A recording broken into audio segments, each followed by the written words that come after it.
What's going on, everybody? Welcome back to the Locked On Blues podcast, part of the Locked On Podcast Network, and your number one source for daily Blues content. I'm Josh Hyman. I'm going to be taking you guys on a solo episode today.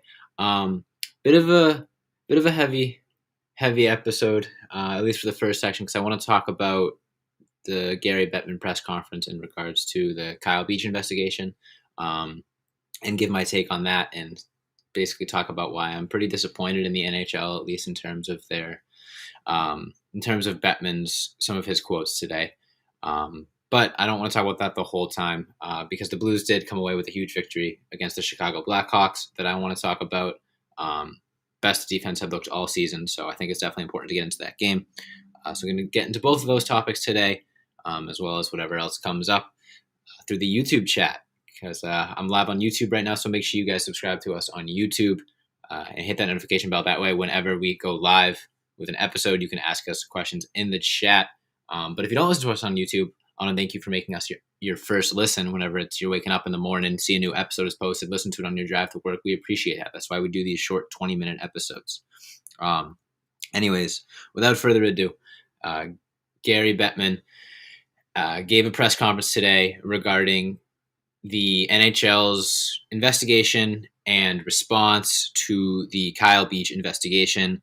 Again, I said this last time. I don't really want to talk about the investigation itself too much because I think it's a little bit too heavy of a topic for me to just sit here and try to talk about in 6 minutes. It's not. It's just I wouldn't do it justice. I just more so want to talk about the Gary Bettman press conference and just hockey culture as a whole. I know that word's been throwing around so much, hockey culture, and it is frustrating me as well, but I think it is important to address that.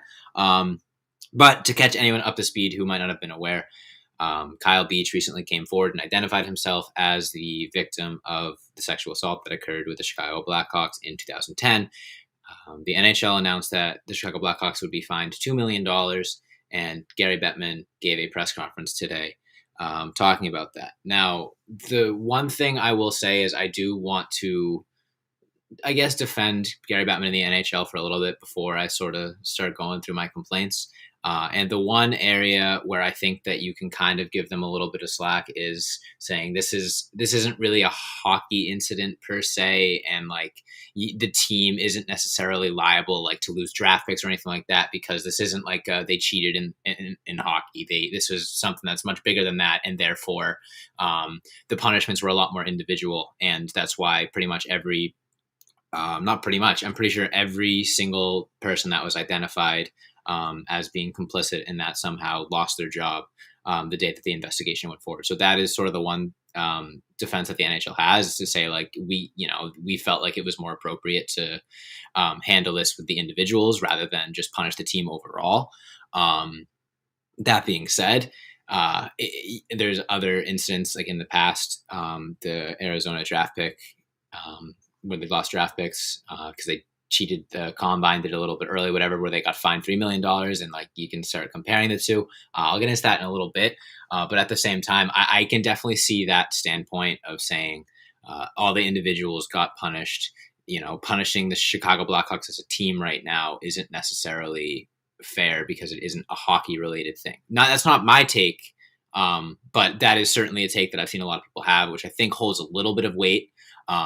But that being said, if that was Gary Bettman's belief, he could have gone about presenting it in a little bit better of a way, to put it lightly.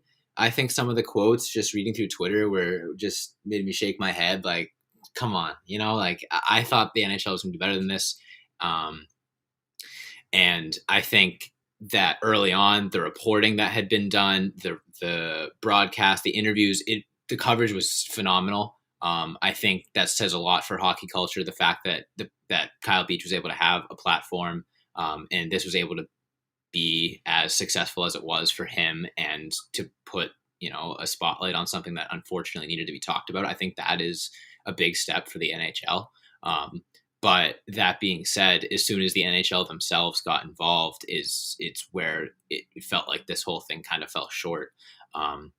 Greg Kane says in chat, why are the coaches and upper management the only ones getting punished? You can't tell me that none of the players knew as well. Yeah, and that's something else that I'm going to get into. That's, in my opinion, what sort of completely tarnishes the whole, oh, you can't punish the team because this isn't a hockey-related incident. No, because there are plenty of players on that team or who were very recently on that team who were complicit in it as well. But again, I don't know how you would enforce that. You can't necessarily issue suspensions or whatever without like confirmed evidence. It's a mess. I don't want to hypothesize what they could have done because then I could be here all day. If I could say, oh yeah, they could have fined them this with this. They could have taken these draft picks away because like who knows? Only the league knows what options they were weighing.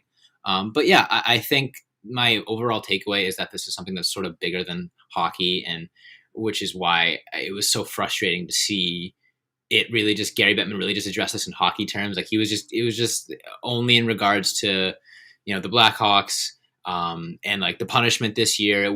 He didn't give justice to like, when he was asked about committing to the NHL publicly getting counseling for the high school player or the former high school player who was involved. And he said like, oh no, we can't confirm that right now. It's the things that were covered so well, like the not just the hockey side of it, but the human side of it, that I really feel like Gary Bettman fell short when addressing. I feel like he was just all business, like, oh, the fine was appropriate because of blah blah blah blah blah. When like that, it wasn't. That's not news. That's not what people were tuning into the press conference to see. They wanted to see some empathy. They wanted to see some heart, and I don't think Gary Bettman did the best job of showing that. It felt like he was just reading off of a script.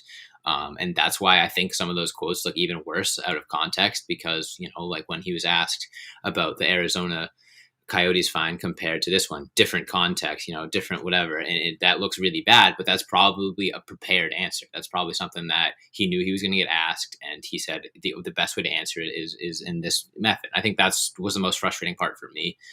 Is it kind of felt like it was just another day at the office for the NHL. I felt like they didn't really show any extra compassion or empathy. They didn't rally behind the support that they had been getting from, the reporters and just social media in general in terms of making a difference. And that doesn't mean that they necessarily have to go out and target the Chicago Blackhawks, but the league can embrace the change that is hopefully occurring, and the change in quote unquote hockey culture. The league could have sort of put their weight behind that and said like, we're not going to be out to get the Blackhawks, but we agree that this is a very important issue.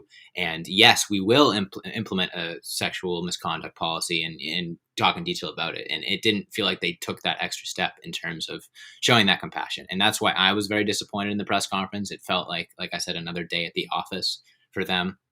And it felt like the words were pretty shallow.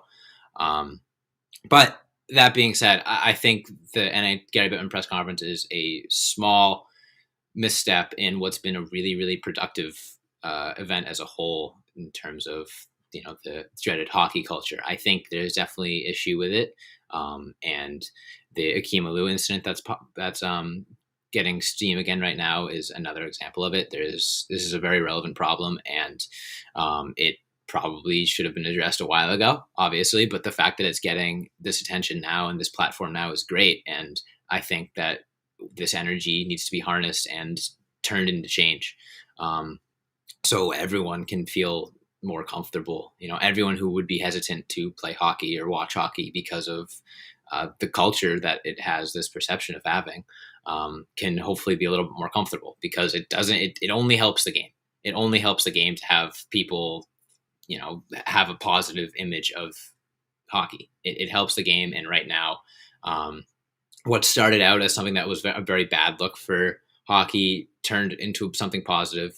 Kyle Beach having his platform, being able to talk. It was obviously heartbreaking and very difficult to hear, but it's an important conversation that was started with bravery and support from a hockey community that I don't know would have given that support in the past. So it says a lot, and I'm looking forward to seeing how we can move forward from it, as hockey fans, but also the league itself as well.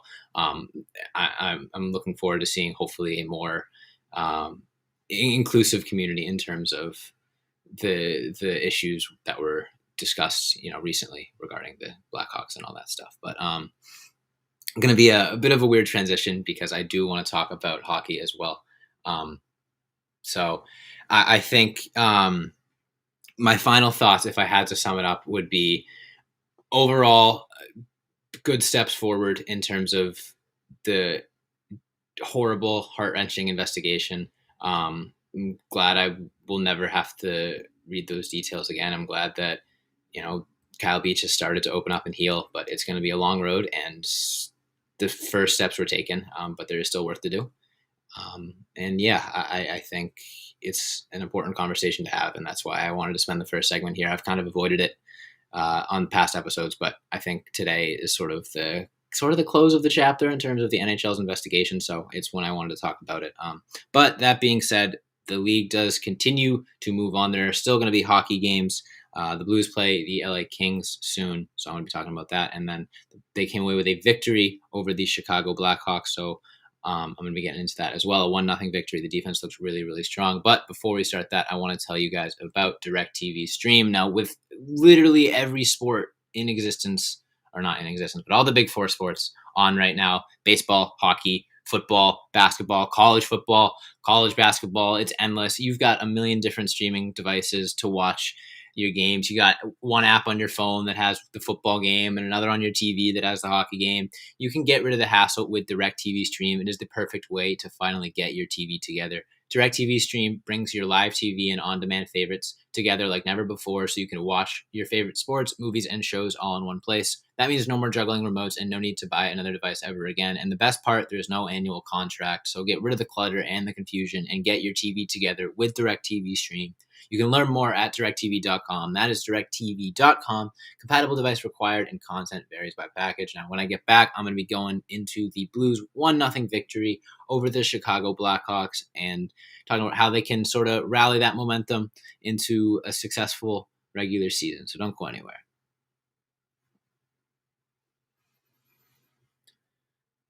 All right. So moving into St. Louis Blues talk specifically. On, let's see, what day is it now? It is Monday. So on Saturday night, a few days ago, the Blues played the Chicago Blackhawks at home. I think it was like the first time that they were playing someone other than the teams that were in their division last year. So it was the first time seeing a new opponent since the start of last regular season. Um, so that was pretty refreshing to see. And Blues Blackhawks, it's a great rivalry. Always fun games, no matter what, no matter if it's regular season week one or their playoff battles from almost 10 years ago. They're always super entertaining games. And this one was no different. It was a complete opposite from what the first few Blues games had looked like. It was defensive battle. It was positioning. There weren't a lot of high danger scoring chances, and when they were, they didn't really even go in. Krug's goal was on the power play, so you could almost argue that 5-on-5, there was pretty much no, huge scoring chances. Besides, I know a couple that were Marc-Andre Fleury had a couple robberies as well as Binnington. So definitely a much more defensive game than we had seen in any other matchup that the Blues have had this season. And I think early on in the game, when the Blues were sort of struggling to generate offense, I was a little bit worried because if they've had a weak spot this season, obviously it's been defense. And I had been saying it a lot last week that there are going to be stretches when, certain parts of your team are firing on all cylinders, whether it's your offense, defense, goalie, whatever. And I said there's going to be an inevitable stretch of games, or maybe it's one game, maybe it's a few games where the offense, loses some of the energy that it's been having, because the offense had been on fire to start the season, scoring at a record pace.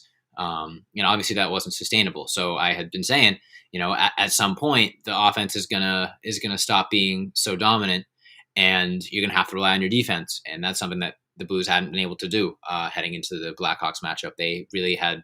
Not only had they not been able to rely on their defense had been pretty much their Achilles heel. They've been forced to rely a little bit heavily on their forwards because their defense was unreliable. So early on, I was a little bit worried that if this was going to be a defensive matchup, the Blues were going to come out, or the Blackhawks were going to come out on top, simply because the Blues' biggest weakness was being tested. And they rallied and proved me wrong. The defense looked really, really strong. I without a doubt, fully confident that it was their best defensive game of the season. Obviously, small sample size, but everybody on defense looked like they were playing their role and they were playing it well. There wasn't a single weak link. There wasn't a single, oh, if so and so was playing better. The defense looked like a 6-man cohesive unit, making changes on the fly, not really getting caught at all, just making the right play and making it as easy as they could on Jordan Binnington in what was a difficult game, overall to get chances.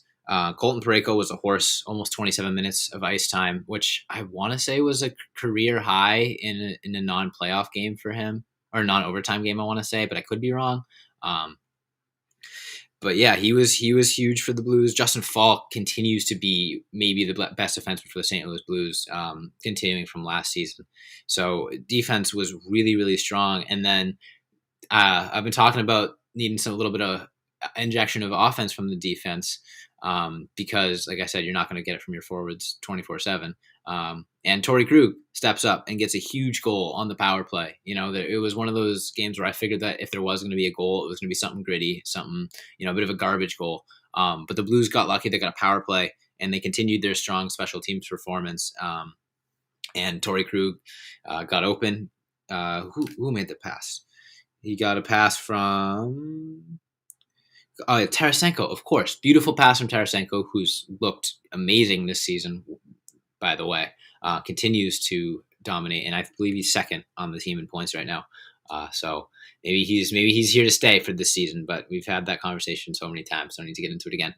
David Perron on the secondary assist. So just good puck movement on the power play, something that's been very consistent for the Blues this entire season. And able to finish it with Krug having a pretty good scoring chance, and he beat Marc-Andre Fleury for the only time that night.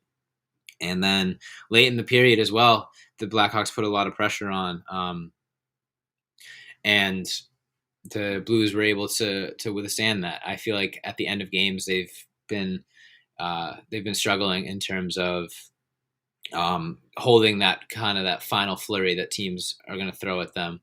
And the Blues looked really, really strong in that game. And I think that defensively, if we can get that product from the Blues defense for the rest of the season, it is going to be a long year for their opponents, because if they can win games 1-0 as well as winning games like 7-4, it's going to be really, really hard for teams to find a way to beat the Blues. So I'm looking forward to that.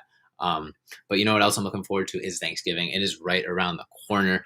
All the good foods and treats. I mean, my favorite personally is the mashed potatoes, because you can just keep getting servings of them.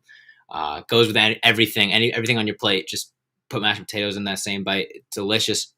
But if you want to get yourself a dessert that isn't so full of calories and sugar, it is the perfect time for Built Bar. Built Bar is the new holiday dessert. You can feast on something delicious and feel good about it. One slice of pie, which I love, has upwards of 300 calories, and that's on the low end. So if you're trying to maybe cut back a little bit, most Built Bars are only 130 calories and only 4 grams of sugar with plenty of protein. They're low calorie, low carb, low fat, and high protein. They're covered in 100% chocolate, so they're just as delicious as some of your favorite Thanksgiving desserts. Built Bars are a great option when you're hungry, and if Thanksgiving isn't coming soon enough for you, you can go grab a Built Bar too right now at Built.com. There's going to be new surprises all month, limited time flavors arriving regularly, so check the site often. There is nothing like a Built Bar Black Friday as well, so mark your calendar, because Black Friday will be a huge event with all sorts of surprises and deals. But if you can't wait, you want to get some today, go to Built.com, use promo code LOCKED15, and you'll get 15% off your order. That's promo code LOCKED15 for 15% off at Built.com. And when I get back, I'm going to be talking about the call-up of Joel Hofer with Ville Husso in COVID protocol, and as well as just my expectations for the next few games for the St. Louis Blues, so don't go anywhere.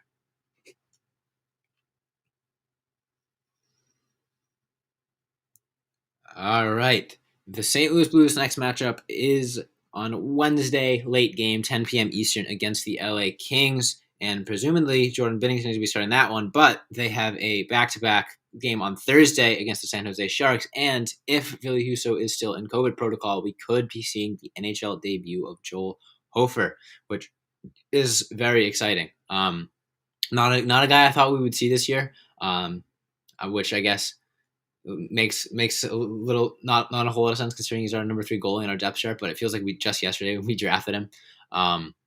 So having him getting called up to the Blues is very exciting. I think Tommy has raved about him as a prospect for a while now. He said he looked really, really good in training camp.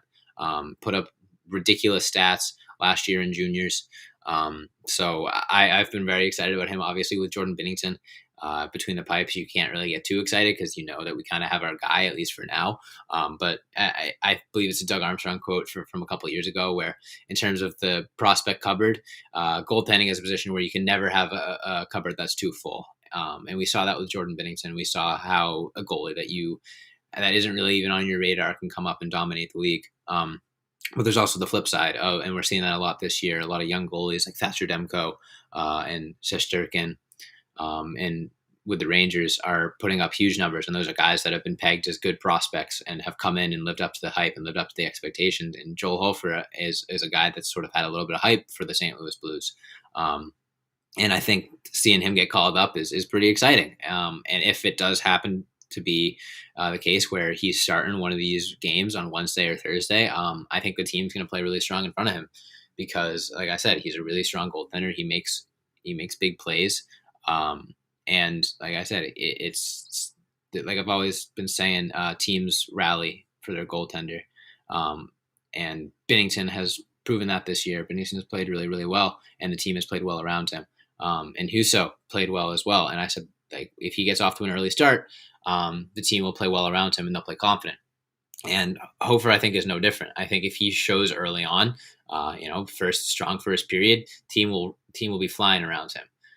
And it should bring a lot of confidence to him, a lot of confidence to the team as well, sort of playing with a rookie goalie and being forced to work on their fundamentals a little bit more, being forced to take a little bit of extra effort to make sure that Joel Hofer can have a comfortable game in between the pipes. And that'll, I think, force them to be a little bit better of a team, more consistent, and play a little bit more like what we saw in that Chicago game in terms of a clean hockey game versus some of the 7-4 sloppy games the Blues have been fortunate to come out on top of. And so definitely an exciting thing if you're a Blues fan to see Joel Hofer get the call up. One of the more exciting prospects in the Blues system, obviously with Binnington, like I said, and Husso ahead of him. It might be a little while before we see him in like a consistent role, but I'm looking forward, even if it's just limited, even if it's just one game, even if it's just a couple of videos from practice. It'll be huge for his development, getting some time with the big club. And also, if it does work out that he is capable of playing at an NHL level, that brings in some flexibility in terms of trade pieces, cap room, whatever it may be. So it's always good to have good goaltenders in your system. We've seen it in the past. Like I think, I don't know what season it was where like Ottawa used like 8 different goaltenders and their record was abysmal. It's good to have consistent goalies that you could rely on and not have to worry about if, worst case scenario, Jordan Binnington goes down. You don't have to worry about, oh man, Husso and who else. It's nice to have depth at that position, and Joel Hofer brings that, as well as plenty of other names in the organization as well that could have gotten the call up if it wasn't Hofer. So a lot to be excited about there.